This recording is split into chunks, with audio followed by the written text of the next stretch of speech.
on my way to a coffee shop to write. I haven't written anything, and I do mean anything, in almost 2 months. So Zion is with my mom. She's watching him for a little bit while I go out, try to get some work done, and I'm terrified. I don't feel like working at all. Just gonna be really honest with you guys. I have no desire to write, and I know this about myself, that the longer I wait, the harder it is to get back into writing. This is the perfect example for why fast drafting is so much better, because when you're fast drafting a novel, you're doing it in, like the fastest time frame possible. In theory, like if you're doing NaNoWriMo, then you do it within a month, National Novel Writing Month. And that way you have a full first draft, beginning, middle, and end within a reasonable time period, versus now, I can't even remember what I last wrote. I have no idea. Anyway, we're pulling in. Let's see what we can find.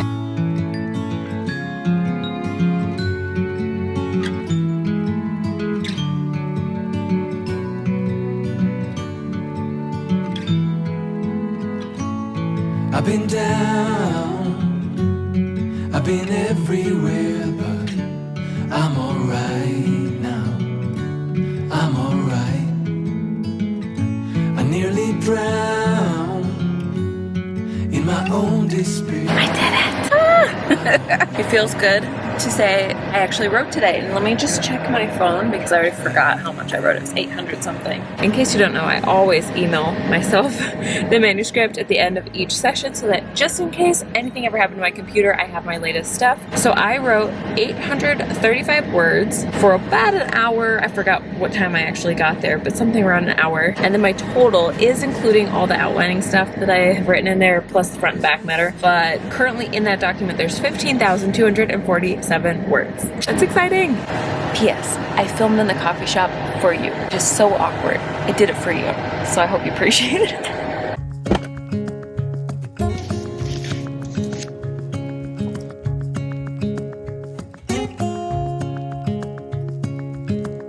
Standing underneath the lights, look into each other's eyes. Tired snowflakes are coming down.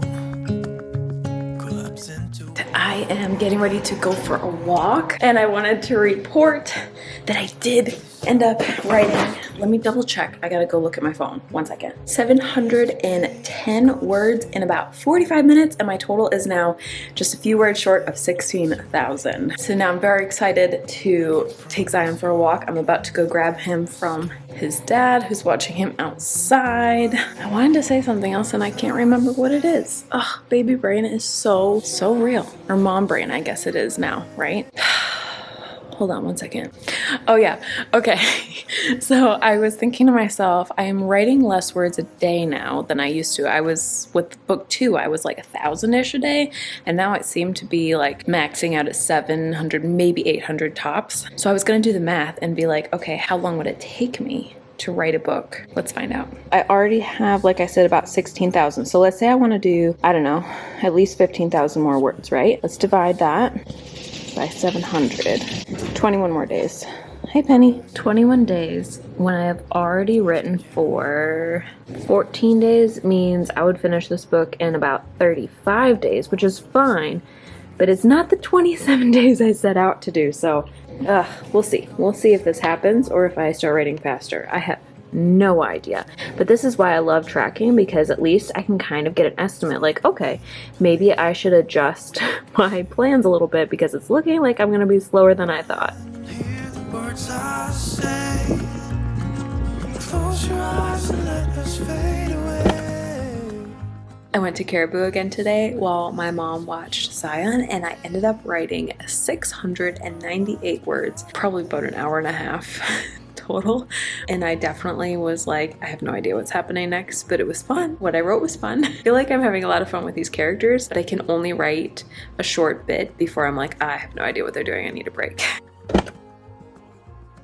It is Thursday, July 14th, and I did not write today. It's only like 8 a.m., but I just have a feeling I won't write today. And I've just been thinking about this a lot, especially because I just released the first vlog in this series about starting the first draft. And I feel like you guys' comments just really have helped me shift my perspective, and I really, really appreciate that. So thank you for commenting, first of all. But so many of you have just been like, you know, it is harder. Like, in a nice way, you've been like, kind of got to accept that, kind of have to recognize that it is different and that you can't do as much.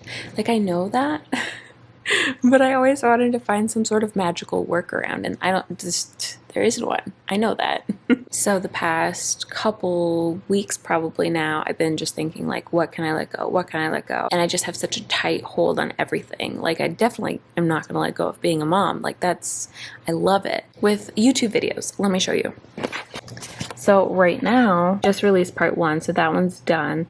And then here's part 2, but if you hover over it, you'll see it says 55 minutes of footage that I gotta cut down. So I don't know if that'll be actually part 2 and 3, I don't know. And then this one, I've gotten it down to 25 minutes now from like an hour and a half of footage. There's just so much, and I'm not even done. I've only gone through like the first 10 minutes of it. And the reason that I bring that up is because, like, one of the things that I was like, I could let go editing, right? Because I don't have to edit my videos. But then from what I gather, you have to like go through your own footage anyway and give your editor like feedback and notes and any extra clips that you might want in the videos. So essentially all the things that I do anyway, and I don't feel like it would save hardly any time, and then I would get to put my vision into it. And so I'm like, no, I like creating videos. I love creating. And then of course there's the books. Do I just step away from this book? Do I just like take a break from writing? My husband's like, you should focus on your YouTube channel. And like, yes, I love this creating, but the whole point of this channel is to share my books and my writing and to help other writers along the way. And so I don't want to stop writing. Like, no, that's the thing that gives me the most joy, usually. And then a lot of you have in the comments kind of suggested not like giving up being a mom, obviously, but like letting go of some of the mom time by getting help in some way, shape, or form, whether that's hiring somebody or finding family members or whatever. And I do think, oh my gosh, it's so incredibly important for moms to accept help more than we do, because you just need time for yourself. You know what I mean? Like, it's exhausting, but there's that weird mom guilt of I'm gonna miss out if I let anybody else do the work that I'm supposed to do, and I miss him. And so that's like really hard to let go. But that said, I have been having help occasionally, and I feel like on the days when someone is able to watch Zion briefly, I get so much done and it's amazing. But I still can't do what I used to do even a few months ago. Like, it just keeps constantly changing. And so I just wanted to talk about comparison for a second, because somebody left a comment where they're like, don't compare to the book that you wrote before Zion. And I was like writing back like, well, actually that was the first book I wrote after Zion was born. I was just really creatively inspired, and I wrote twice as fast for some reason, and now I'm not. And it's funny because I'm like even more excited about this particular book, but I'm so much slower. So why is that? And so that just made me start thinking about comparison, and how not only do we not want to ever compare to somebody else because their journey is way different than ours, but we should also not necessarily compare to our past selves either, because it's not the same season. It's not the same circumstances. It's not the same burnout level or passion level. We're constantly fluctuating. This is part of being human, right? So I just felt like I wanted to share in case you guys are also dealing with frustration, like comparing to someone else or comparing to your past self and being like, why am I not where I want to be? It's so normal. You're not alone. But I don't think that it's something we should do. I think it's really wise to catch yourself and be like, no, I'm not going to let that thought hang around, because it's not helpful and it's not encouraging and it's not going to get you where you want to be. It's just going to make the present more frustrating. All that to say, coming back to, am I even going to write another time this week, or am I only going to write once this week? I don't know. I'm trying not to be frustrated because I need to get this video out, and it is a more intense video than I intended it to be. And after this, I hope to start making less intense videos. But then I also really want to read this book. I started another new book and I'm really getting into it. I'm about this far and I just want to sit outside and read. I don't know. I just figure like the whole point of being an author and being a creative and also wanting to work full-time if you are full-time and being an entrepreneur is so that you can do what you want and enjoy creativity and enjoy stories. So yeah, I don't know if I'm gonna write again this week. We'll see. Okay, let's see. Where can I film that I won't show all the stuff, the chaos? Okay, this will work. Today is Friday, July 22nd, and I did not write today, first of all. And I actually just finished editing the previous vlog, which I'll link below because I've done 2 now, and they were from all the way back in April and May, which was just really weighing me down. And at this point, I haven't written in almost, I think it's like 10 days now. And every day that passes where I don't like get back on the horse, so to speak, I get more and more, what's the word that I want? Like this, I don't actually know if I'm good enough. I don't know if I can do it. And I've done it 10 plus times. I just did a video about how I published 15 books and 7 of those were novels, 8 if you count the one that hasn't been published yet, and 9 if you count the one that I'm currently working on. So I know that I can do this.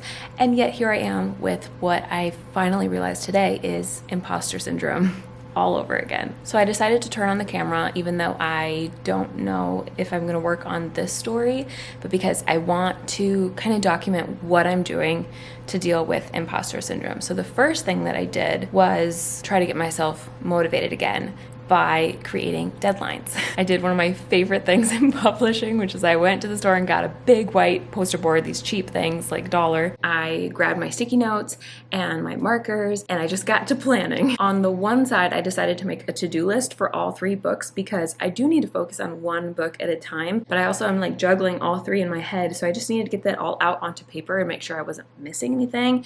And that way I can like add to it if I think of anything else and have it all in one place. So that's really helpful. And then on the other side, I made a little calendar that fit my release timeline, hopefully. And then I take out my sticky notes. And the reason I love using sticky notes is because I can move things if I need to, which I did almost immediately end up doing. But I started out by picking a color for each book. So each book had its own distinctive color, and I put each of the steps onto a sticky note separately. And then I tried to figure out where they would go on the calendar. This is what it looks like, but let me show you what it looks like now because I've actually already moved most of it. It's just sitting on this chair right now because I was playing with this while Zion was playing with one of his new toys and we were having fun. He of course wanted the sticky notes more than his toy, but that's fine. So right now we are in July and for book 1, Mandy and I are working on the cover, and I originally had that I was going to finish writing the book this month and I was going to announce the changes. I was going to also write bonus scenes, and as you can see, the yellow stickies are kind of more spread out now till October because I had originally wanted to unpublish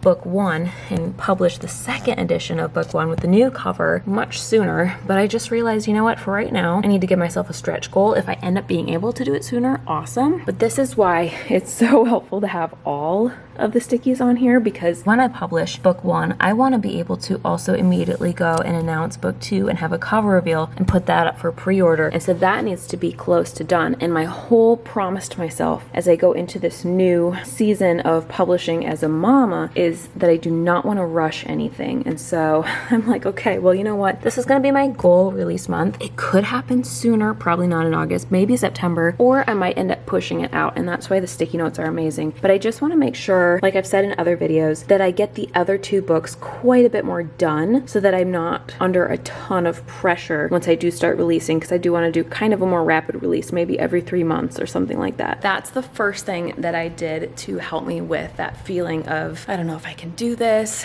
is to remind myself of how I've done it before and to make a plan. Oh, and deadlines. Let's not forget deadlines. They really are a good kick in the butt for some people, including me. The second thing, though, that I think I want to do, as I've been realizing today specifically that this is imposter syndrome and that what if I'm not good enough? I don't feel like I'm good enough. I really have a hard time with middles of a book. That's my weak spot. I feel like after a lot of work, they become good and a lot of help and a lot of feedback. But by myself in first draft, I always struggle with the middle. So I just got feedback from my critique partner, Brittany, about book 2 not that long ago before she had her baby. And it was pretty much the middle that needed the most work. It was like, let's add to this quite a bit.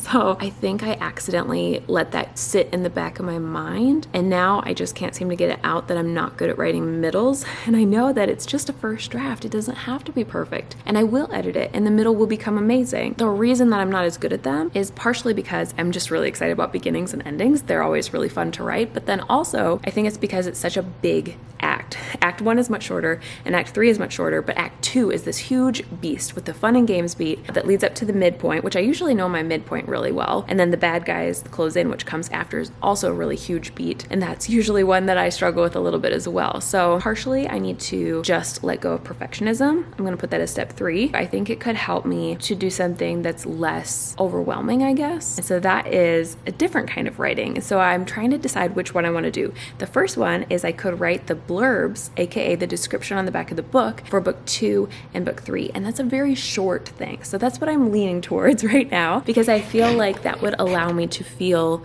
very accomplished, to actually finish something. It doesn't have to be amazing, because again, it's a first draft and I will come back to it and edit it many times, but that way I can feel like, hey, I've written today. Or the other thing I was thinking about writing is the bonus scenes that I'm going to be adding to book 1. At this point, I can't remember how much I've revealed and how much I haven't, and I want to do a full-on announcement video soon about all the changes to book 1, because there's some really exciting things, and I've shared bits and pieces here and there and hinted at things, but I just want to have like the full story come out very soon in a video, so keep an eye out for that. Subscribe if you're not already. But I don't know what those bonus scenes are yet. I have an idea. I want to add to the ending. I want to add this one scene of something that happens off the page and another thing that happens with the guy. I think I have a fourth one that's like tickling my mind. I'm not sure if it'll work till I go back and read it. Maybe more than that. And so we're just gonna have fun with it, and I think that'll make a good fun project right after writing the blurbs. I think the best thing I could do for myself to get out of this imposter syndrome is do a smaller, more bite-sized project that will remind me I can totally write. I can do this. I just need to show up, but I don't have to show up for a long time. It's not a huge, overwhelming commitment the way a novel is. You know what I mean? So I think that's going to also help me. And then I'll follow that up with the bonus scenes, which again are a little bit more, but they're not as overwhelming as trying to write the middle of this book. And then, depending on the timeline, it'll probably be August by then. I will come back and make August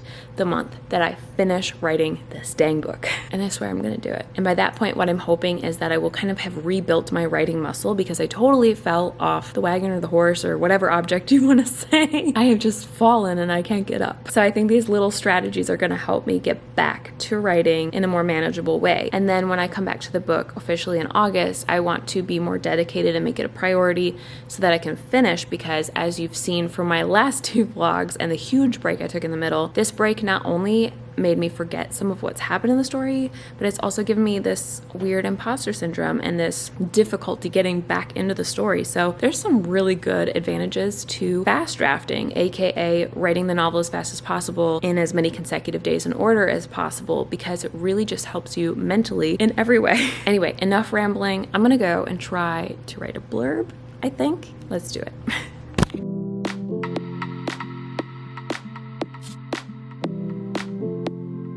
Here's book 1, which was already written. The only thing I really did so far, although I'm gonna review it later and edit it, is I added this inspired by the evil fairy in Sleeping Beauty and the evil queen in Snow White, because it's important to know that that's the inspiration, and yet the fairy tale retellings for, you know, this series were tailored around these characters. So Aladdin, The Little Mermaid, Beauty and the Beast, Sleeping Beauty, and Jezebel is in this series as a background character. So obviously when I started retelling her origin story, it needed to match with these stories. But I have to be honest with you, the evil queen / evil fairy doesn't have a whole lot going on in the original fairy tales. Not a big role. So because of that, I don't want to say that this is a retelling, because how do you retell something that's basically like 2 lines? Like in Snow White, she was jealous, you know, mirror, mirror on the wall. I believe the Sleeping Beauty story, she was also kind of jealous. She was mad that she didn't get invited to a party and put a curse on the princess. So that's like all I have to go on. But I made these 2 taglines. So I started out with this tagline, which is what's currently here on the book if you're curious. I think I want to rephrase it. That's what I have on the website right now. And I think I want to rephrase it to this. What if the evil queen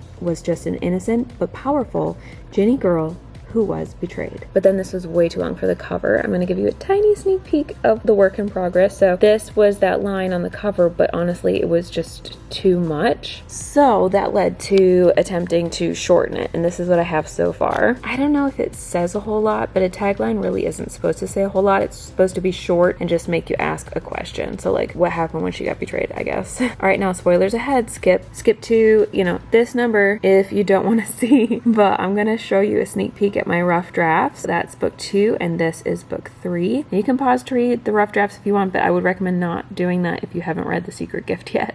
I'm really excited about them. I think they turned out great. I'm going to, of course, run them by people for feedback, my critique partners. My next step, I think, before I like get back into full-blown novel drafting, is going to be dive into writing bonus scenes, which I don't know if I've ever done it like this before, so it should be fun. I think I'm gonna end this vlog here, and then you'll have to just wait and see how the bonus scenes go and how it goes getting back into writing again. But I'm really hoping these methods that I kind of outlined for you will do the trick. Anyway, I hope you have an awesome day, and I'll talk to you again very soon. Bye. This is the week that I'm going to be writing the bonus scenes for The Secret Gift. I'm hoping to add actually as much as maybe 10,000 words or more. Just changed up my office space. I think we need the guest bed to get out of Zion's room, so I was moving it over into my office, and to do that I had to move the desk that was in my office out into the front room, or whatever you want to call this